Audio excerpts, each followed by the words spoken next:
Remember, child size, shoulder height, seat right, safe and tight. In this video, we'll go through the steps and considerations we must make to install a car restraint.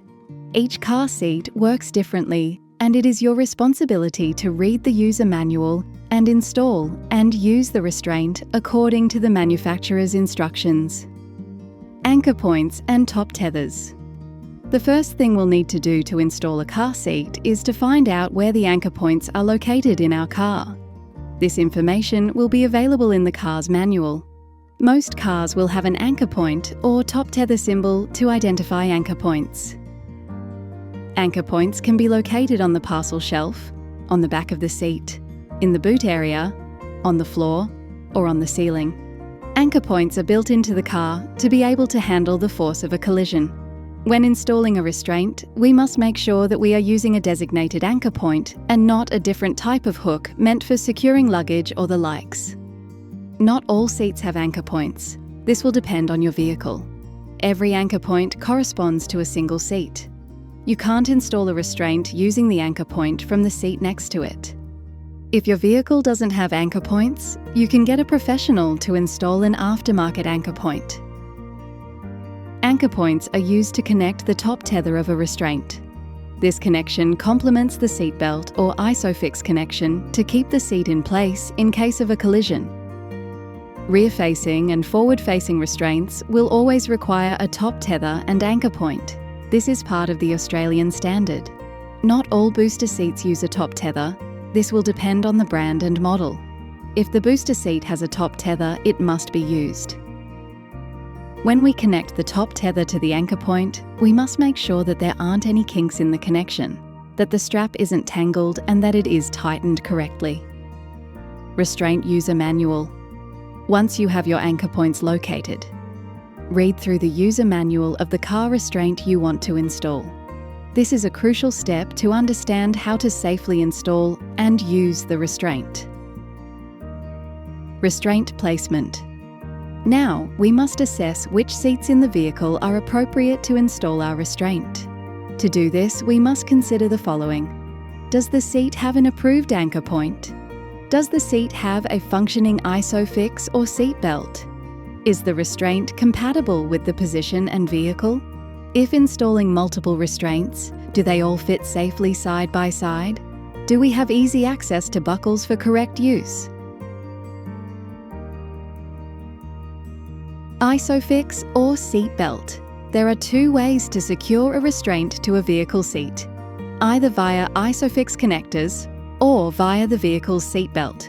To use ISOFIX, you must ensure that your vehicle has ISOFIX connectors built in, and you must check which seats have the connectors available. To use a seat belt, you must ensure that your vehicle's seat belt is in good working order and good condition. When used correctly and according to manufacturer's instructions, both methods are safe ways to secure a restraint. Restraints must be secured tightly and not have more than 2.5 centimetres movement in any direction. ISOFIX and seat belt must not be used together. It's one or the other. ISOFIX. Restraints equipped with ISOFIX have a connector on either side that attaches directly to the ISOFIX connecting points built into your vehicle's seats. After attaching the connectors, we'll tighten the straps until we see the tension markers turn green. Seatbelt. Restraints secured via the vehicle's seatbelt are secured by running the seatbelt through a designated seatbelt path built into the frame of the restraint. Seatbelt paths are colour-coded by the type of restraint as follows. Blue is the seatbelt path for rear-facing restraints. Yellow is the seatbelt path for forward-facing restraints. Red is the seatbelt path for booster seats. This colour code is especially important when installing adjustable restraints that can be used on either configuration and might have different paths for each. When using the seatbelt, you must consider if your vehicle has an auto-locking latch plate or clip, or if it has an auto-locking retractor, ALR, in the seatbelt's mechanism, usually activated by pulling the seatbelt all the way out until you hear the locking ratchet click in. In both cases, Once you feed the belt through the correct belt path, you'll have to tighten it to make sure that the restraint is secured safely. You'll do this by pressing the restraint down into place while pulling the seatbelt shoulder part or sash into the seatbelt mechanism.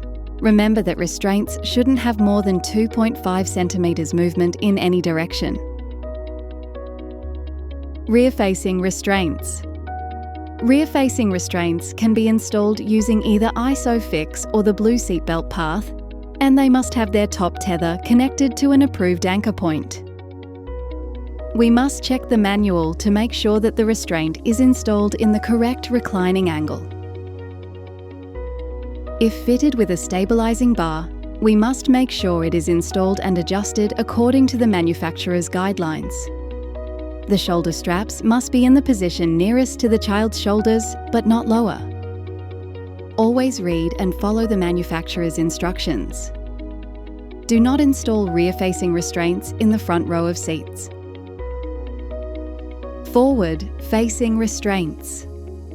Forward-facing restraints can be installed using either ISOFIX or the yellow seatbelt path. Forward-facing restraints must have their top tether connected to an approved anchor point. The shoulder straps must be in the position nearest to the child's shoulders or just above it, though never lower than 2.5 centimeters than the shoulder level. Always read and follow the manufacturer's instructions. Booster seats. When installing a booster seat, these are some of the key elements to follow. Use the belt guides or belt paths marked in red. Not all booster seats will have a top tether. If they do, you must use it. Adjust headrest to the child's height. Check the tension at the hip line. As always, read and follow the manufacturer's instructions. Inbuilt harnesses, best practice. Inbuilt harnesses must be used in accordance with the restraint manufacturer's specifications.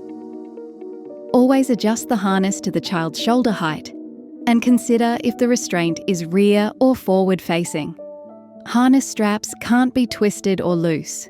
Use the pinch test to determine if they are tight enough around the child. If you can pinch and grab the strap, it's not tight enough. Avoid having the child wearing thick or bulky clothes under the harness. And the anti-submarining strap must be safely clipped in. There are two types of inbuilt harnesses: fixed and automatic or no rethread. Fixed harnesses require us to uninstall the restraint anytime we need to adjust the harness height, unthread the straps, and rethread them through the new shoulder height slot. This is a process that shouldn't be done in a rush, and that creates room for a lot of potentially fatal mistakes. We recommend educators to not purchase new restraints with this type of harness. The other type of harness is called a no rethread or automatic adjustment harness. Car seats with this type of harness allow us to adjust the height of the harness to the child's shoulders without having to uninstall the restraint. If you are buying a new car seat, please purchase a model with this type of harness. Australian Standard. Your restraint must not be older than 10 years, second-hand, or have been involved in a car accident. It must also display an Australian Standard sticker. All child restraints sold in Australia must meet strict requirements on the performance and construction of the restraint as outlined in AS/NZ S1754. Thank you for watching Module 2. Always read the instructions, and if you have any questions, please ask. And remember, child size, shoulder height, seat right, safe and tight. Repeat this rhyme to help you remember to check your children and car seats on every trip. A small adjustment can save a life. Child size, shoulder height, seat right, safe and tight.